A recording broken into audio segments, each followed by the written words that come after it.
example of a bad how might we statement is, how might we improve click-through rates? Why is that a bad statement?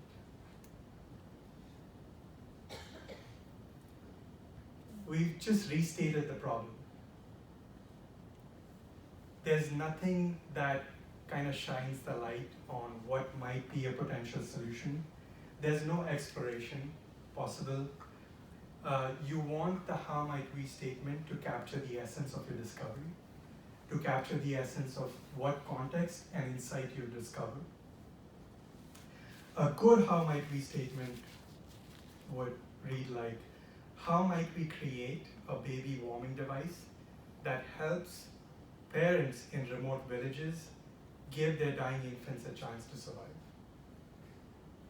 Going back to the incubator example.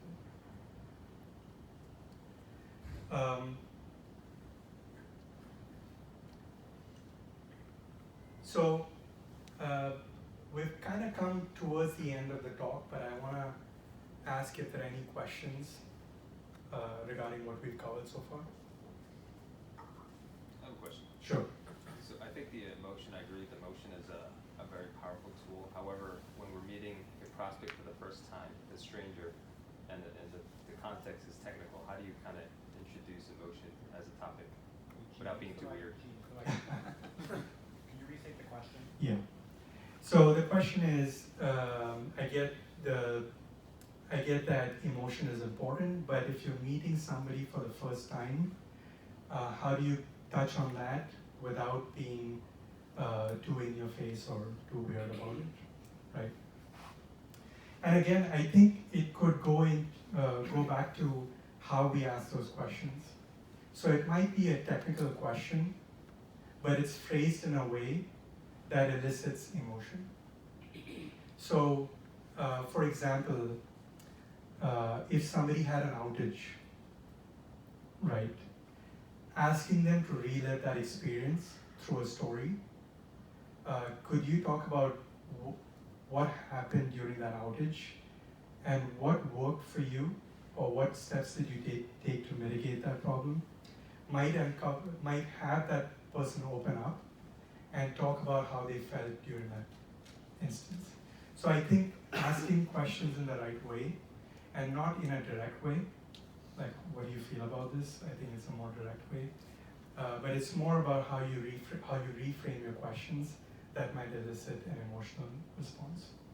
Thank you. One of the, so you had a slide about 5 levels of listening, and one of the points was unsaid. Can you elaborate on that? Is it like, what do you mean by unsaid? Yeah, sure. And again, it's easier to figure out what's unsaid if you're in the same room, which I recognize we're not in a lot of times. And you can do that through body language. But for me, what I've realized, one of the techniques is to listen for silences. So when you're on a call with a prospect and you ask something and there's a long pause, they're probably slacking with somebody to come up with an intelligent response. Right. So there's something we've hit, some problem with the stream of thought. There's some objection that has come up which maybe they're not asking you. And so just being cognizant of those pauses can reveal some of those unsaid items. And you may or may not go there, right? It's always up to discretion. So there's always the right time to probe, there's always the right time to let it be. But I think listening to those silences, especially on conference calls, I think it's a very useful trick. Any other questions? Go ahead. Have you, in the different organizations you've worked with, have you found that in some organizations, discovery is able to be owned more by an AE than an SC? I know something we struggle with is our team is really, really good at discovery, but we want to push some of that effort right onto our colleagues, and we don't necessarily know how much is the right Yeah, there's a constant back and forth always with the sales reps, right? And for good or for worse. What the bigger challenge I find is the lack of appreciation by the sales rep for the discovery process. More so than them taking more ownership. So a lot of times I see them trying to curtail that process or speed it up because they don't see a direct line from that to closing the deal. It's just something that's coming in the way. Why don't we get into the product? Why don't we just give a demo? And so to me, that I've seen as a bigger problem than collaborating with the rep to co-own the discovery. And I agree it should be a co-ownership. Because you're doing the technical discovery, the business rep needs to, the account exec needs to do the business discovery. I think in my mind, the most effective way, to be honest, is at the management level. So if you have an RSM who appreciates the value of that step, then they are going to put their skin in the game. It hardly ever works with a rep if the RSM is not bought in. So I think those two would be my areas of focus. One is to make sure that you're given the freedom and the space to conduct discovery the way you want. And secondly, to make sure that the SE manager and the RSM are on the same page when it comes to the importance and co-ownership. Any other question?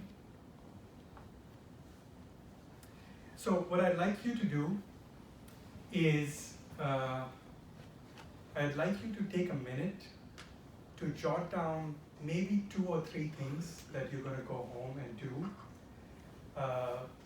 in terms of improving your discovery skills from now until the end of the month. So what you can do is whip out your phones and put a reminder in your calendar a month from now, so March 4th. And in the body of that reminder, jot down maybe 2 or 3 things that you've taken away from this talk that you might want to experiment with in your discovery meetings or sales engagements. For extra marks, jot down my email address and email me on March 4th. Tell me about what were those 2 or 3 things that you took away. What was your experience trying to implement them? Good, bad, or ugly? All are valid. And I'd love to hear from you. So we'll give you a minute.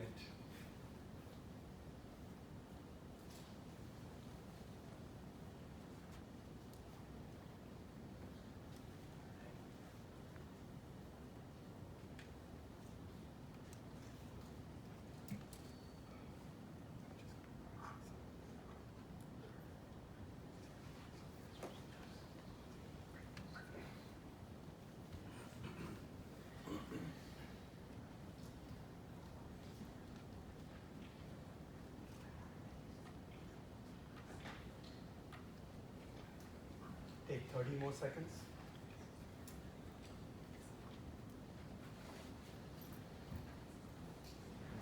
Are you sending out the slides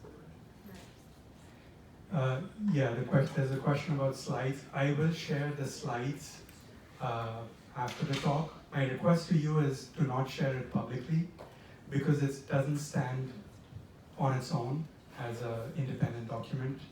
So keep it to yourself, but you will have access to it. Okay, 5 seconds and then let's wrap up. Can I have a couple of volunteers who can share what they've jotted down? Yes, at the back. Just shout it out. Read. How might we? Turning off the phone 10 minutes before the meeting. Awesome, thank you. Maybe 2 more volunteers?